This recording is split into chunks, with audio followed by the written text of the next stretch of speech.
Last time people set on fire, and now we're playing this game again. It's silly, woo, willy, willy. Herbs. The purple flower known as Woman's Bane is a dangerous poison with no antidote. Touching it causes the body to go cold, then numb, then die within hours. A rapid charcoal purge may sometimes save the victim. Okay. The herb Valerian calms anxieties and helps bring restful sleep. It is very popular with the nobility. The herb known as Savory comes in both winter and summer varieties. Both are useful in treating wasp stings, coughs, and internal gas. They also make a good flavoring for food. Summer Savory is an aphrodisiac, while winter Savory reduces sexual desire. Jelly made from the berries of the elder tree can cure many illnesses. However, only druids may safely harvest from elder trees. Others will be cursed by its touch. Properly treated, elderwood makes staves and pipes for religious ceremonies. My lady, your father wishes to speak with you. He says it's urgent. Fine, I'm coming. Find your father standing over a map of the coastline, his face grave. Ships have been sighted on approach from Shanjia. Not trade ships, this is a war fleet. What? Within a week there will be in Novan waters. Within 2 they can reach the capital. Then we will fight to defend ourselves! You can try to use the treasury to fund to hire additional soldiers, but it may be difficult on short notice. Fine, we'll do that! You will need to draw up a naval strategy for our ships to carry out. You could choose to act as admiral and lead the fleet in person, but the danger to you would be very great. Unless you think your personal skills will make the difference, I would strongly advise against it. Do it! The risk is mine to take! You have your mother's heart. There is one more thing I hesitate to ask, but an invasion. This is the sort of disaster for which a lumen's power may be worth the cost. If the fleet could be destroyed before they reach our waters, many lives would be saved. I don't know any magic that could sink a whole fleet. You know all the magic! I'll have to talk to my mentor. Find the Duchess of Ursula in her guest quarters. A sheep from Shanji is attacking us. Is it possible to sink them all with magic? It is easy enough to attack one soldier, one ship, as a demonstration. But to obliterate an entire fleet, you need an immense amount of power spread over a large area, more than any one lumen could control. If you tried to raise that much power yourself, you would die. Not could, would. So it's hopeless? Not necessarily. The most dangerous power of Imperial Nova was that of lumens acting in concert. If the need is great and the will is true, one lumen may choose to give command of her power to another. 3, perhaps 4 people working together might have the strength to destroy a fleet. You, me, and Celine, will that be enough? It might. Are you willing to take the risk? Such power has its price. This is what I was born for! I say we do it! Then we will begin the preparations. So be it. Oh god. Sweet Gibelin. Just in case, things go really, really wrong, let's make sure we can put up a bit of a fight.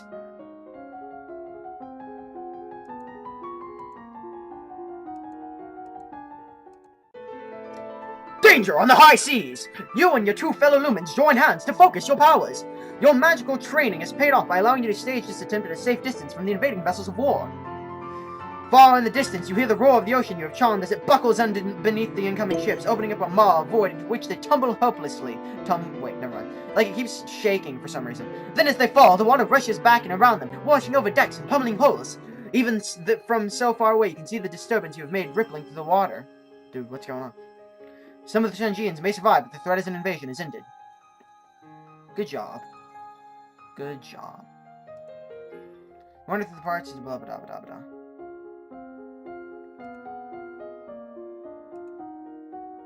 Where's that thing? Was it faith? It's faith. Divination. Divination. You learn that the gods cannot be forced to divulge information about the future, and that most powerful omens are those arrive unexpectedly. Dropping your favorite plate is bad luck. A statue spontaneously shattering is a bad omen. You read about well-known signs of bad fortune: wells turning dry, dry lightning, strange fish caught in nets, malformed babies being born, and so on. The magical storm system created giant waves which swept inland as well as out. Damage has been reported along the shoreline from Nzomba down to northern Marie. The beaches are covered with the wrack and the bodies of animals, and many fishes and cocklers are missing. Are you blaming me? Of course not. Many more lives have been lost since the fleet had landed. Worries me that these reports are increasing, even along with the events of the battle. More than that, Observatory in Caloris has seen strange shapes in the sea to the west. Something worse than a simple storm may have been unleashed. Does that mean a sea monster? Uh-oh. I need to keep being afraid, Dad. That's good. Okay. We're gonna go with divination and lore. You read about signs that have presaged famous disasters, such as the seas turning red before the doomed shadow fell upon Nova 200 years ago. You read about King Latimer, and how he knew he was destined for greatness when he saw the shape of a crown and a spider's web. Only Lumen can channel magic, and only with the help of an attuned crystal. The ability to control a crystal seems to be inherited, so crystals can be passed from parent to child upon the Lumen's death. In the Grand Hall, your father's waiting for you. Our fears have been realized. A kraken has arisen. A kraken?! An enormous tentacled sea monster which can dive and surface at will. It is fast, voracious, and apparently unkillable. Any ship that ventures into its range is at risk. This could destroy Nova's shipping. What can we do? Do we just wait and hope it goes away? No. Quite unexpectedly, the priestess strides into the room. What are you doing here? I came to bring the records of the circle, so that you would know what you face. Left alone, the beast will feed until the seas run red, and only then will it sleep. It would cost hundreds of thousands of lives. Exclamation point! There are only 2 ways to end its threat. Lumen spellweaving can freeze a kraken in its tracks, holding it motionless, but only for a short time.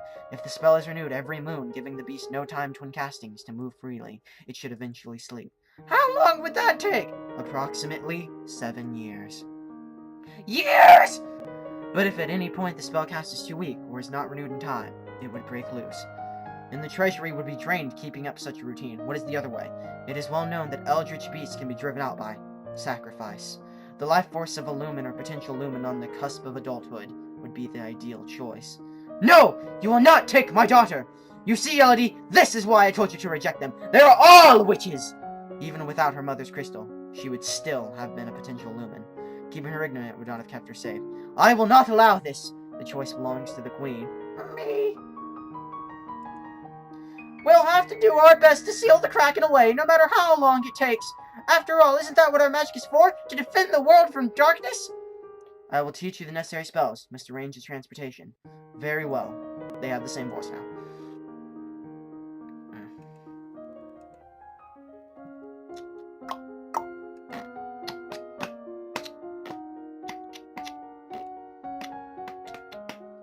I don't have much to say. Krakens are cool. I like krakens.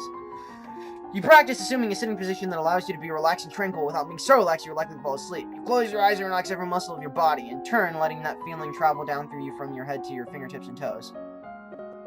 The kings and queens of Nova have all been lumens for centuries, but in modern times, magic is only used for ceremonial occasions and the direst of emergencies. Long, long ago, the continent of Borealis was ruled over by a single witch king until a rival line of lumens challenged for the crown. The resulting war went on for 100 years for the powerful spells that damaged land so badly that even now no plants will grow. There's something going on that no one wants to tell you about. Servants avoid your eyes and scurry away. Ministers converse in low, worried tones. And as far as you can tell, your territory is secure. No more attacks are underway, so what could be wrong? You lie awake in bed at night, worrying perhaps all of your choices have been the wrong ones. Time has slipped by you so quickly. Only 2 weeks remain before your birthday celebration and your official coronation as queen. Have you done enough to build a stable Nova?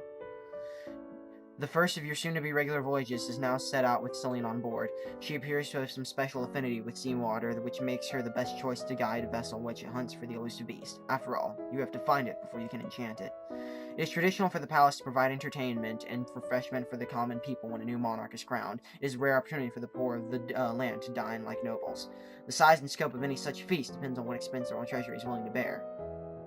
Boop. Roasted meats, cakes, chocolate, wine, enough for everyone, and I can give out commemorative cups and coins. Darn right you can, Princess Elodie. The greatest queen in the world! Ah! Boop. You take slow, deep breaths, letting the air move through your body, feeling it give your life and energy. You stare into a polished crystal ball and relax, letting your mind wander. Yay. Legend has it that long ago, a horde of Yavini on the back of tentacled monsters, legend said the island of men, once a single island instead of a cluster. Height of Novan Empire, all the major dishes were lumens, and they conquered their enemies with beams of light and terrible summoned monsters. So those monsters eventually broke loose, killing their captors and destroying the old capital in Cathay Lake. The resulting chaos shook the Empire. The castle is buzzing with preparations for your upcoming coronation. Ministers press you with details for your favorite colors and flowers and so on. You really can't see the point of wasting time worried about decorations when there's so much else to worry about. Others more interested in the subject of your marriage. Whomever you decide to marry will be elevated to the highest ranks of nobility, which can mean a major shift in the balance of power. Therefore, everyone is talking about the top candidates, even though you're under no obligation to marry so young. Talorus, the Duke of Sedna, is one option. Certainly, he expressed interest in marrying you earlier. Your union would bring you stronger ties to the domain of Telasi and improve the situation among the Elath border. However, your earlier rejection of him would seem to make that less likely. Then there is Banayan, the Duke of Marie, a powerful and eligible noble only about 10 years older than you. There's Kieran, the new Duke of Lila. He's close enough to your age that you remember meeting him at school, where he was already becoming quite handsome. Lila is a powerful territory, and his family ties to much of Nova. It would be a good match. Except, of course, that you were responsible for the death of his mother. The outlier is Gwenelle's half-brother, Ancient, who's only 8 years old, but a potential heir to either Alice or Marie someday if his aunt and uncle don't create heirs of their own. There are 2 or 3 minor earls at around the age of 20 who might pass as alternatives, and of course you could decide to ignore noble traditions entirely and marry a commoner, if you're prepared to deal with the uproar. While you will need to marry eventually, you are still very long. You can put up the decision off till later. However, clear succession contributes to the stability of your domain. Are you leaning towards any option? Ants yet, the 8-year-old. There's no time to pursue that thought at the moment, but perhaps in the future. Yeah. Just this, he's the only one that doesn't, like, risk killing everyone. It's like he's 8, and I'm like 14. Whatever. Shut up. You don't know me. You don't know what I've been through, phone? Going off? Where's the thing? Economics, intrigue, faith. It's faith. I am Un's priestess. Phone, what were you telling me? You were telling me nothing of importance. Done. Read about animal omens, particularly the flights of birds. You learn about the signs for which someone appears in grounds or leaves at the bottom of a cup. 200 years ago, a great force of darkness covered Nova, threatening to wipe out all life in domain. It took the self-sacrifice of the Queen or complement of Lumen to defeat the Doom. Only the Duke of Ursel refused to join the defense and therefore survived. A Lumen once tried to lift the curse from an enchanted spring whose water was poisonous and glowed green. After dispelling the magic, she tasted the water and fell dead. The green glow was not a curse, but a spell placed by a Lumen long ago to warn everyone away from the spring's natural poison. Oh, hey. At this time last year, you were celebrating your 14th birthday. You were in the school garden, surrounded by your friends. The teacher brought you tea and cakes, while a wealthy merchant's son wove a crown of flowers for your head. It didn't matter so much that you were a princess then. Your title was something for the future. Many of your peers would be duchesses or earls of the like someday, but not then. You were children.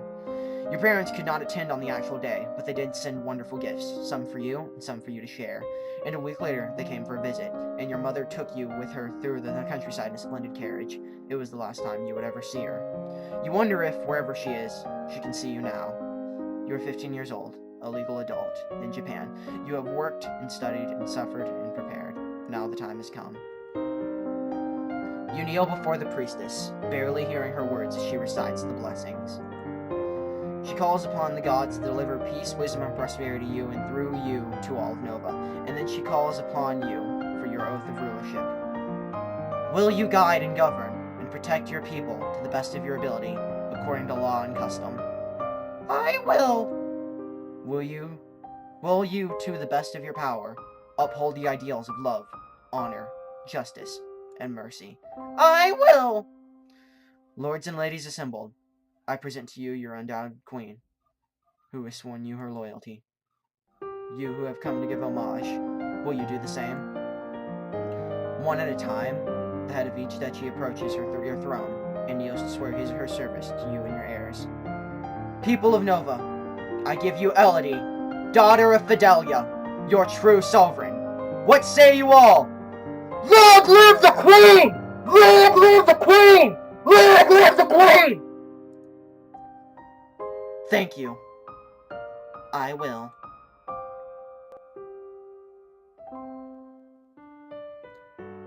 Once his daughter was secure on her throne, Jocelyn returned to his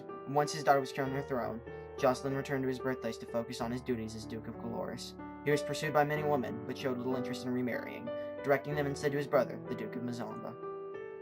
The Queen and her trusted Lumen sailed out every week to check on the condition of the kraken and reinforce the seals. It was inevitable that others would discover their secret and blame them for it. After all, the old Novan capital had been rendered uninhabitable by monstrous Lumen experiments. A tentacle beast from the deep was just more of the same. The Novan people were not the only ones to notice the increased naval traffic and the frequent absences of the young Lumen Queen. Pirates from the Orcus stepped up their raids in the area, hoping to take Elodie hostage and ransom her for her fortune. The Queen was forced to engage in even larger naval escort to make her regular trips to the binding site, and the Novan economy struggled under the burden. Tensions remained high between Nova and Talassi. After his initial attempt to claim his birthright was driven back, the Duke of Sedna did not attempt to invade again, but he did institute new policies that made life difficult for traders across the border. At the same time, there was a marked increase in raiders and sneak thieves throughout the area. Officially, there was peace, but clearly someone was up to no good. I just want to point out right now, it pisses me off how the music ends and then just kind of jump starts again, like that. Anyway, it was something of a private joke between the Queen and her friend Gwenelle, Duchess of Sudbury, that one day Elodie would marry Gwenelle's younger half-brother. After all, he wouldn't be eligible for years, and Elodie had the whole world to choose from. But what with one thing and another, the Queen never quite found the right husband. To her surprise, 8 years after she had taken the throne, she discovered that little Anciette had taken all that joking quite seriously, had, in fact, fallen in love with her. After that, they had to convince Gwenelle that the wedding invitation weren't a prank. And thus Queen Elodie's legacy stretched into the future. Long live the Queen. So that, everyone, was Long Live the Queen, written by Spiky Caterpillar. You're damn right it was written by Spiky Caterpillar. And to be completely honest, this was not as bad as I was expecting it. In the sense of, I'm a guy playing a princess simulator, yeah, it's bad. But in the sense of just a game in general, it wasn't terrible. It's probably one of the better simulators I've played. Not that I play a lot of simulators. So, I mean, like, if you're into princesses, it's a good thing. I would say buy it. If you're a guy who's straight, probably not. Unless you also like princesses. I guess that's it. There was effort put into it. And I think it could have been a lot worse. And, thanks for watching. There's also bonus art. This is bonus art. She's 14. Good job.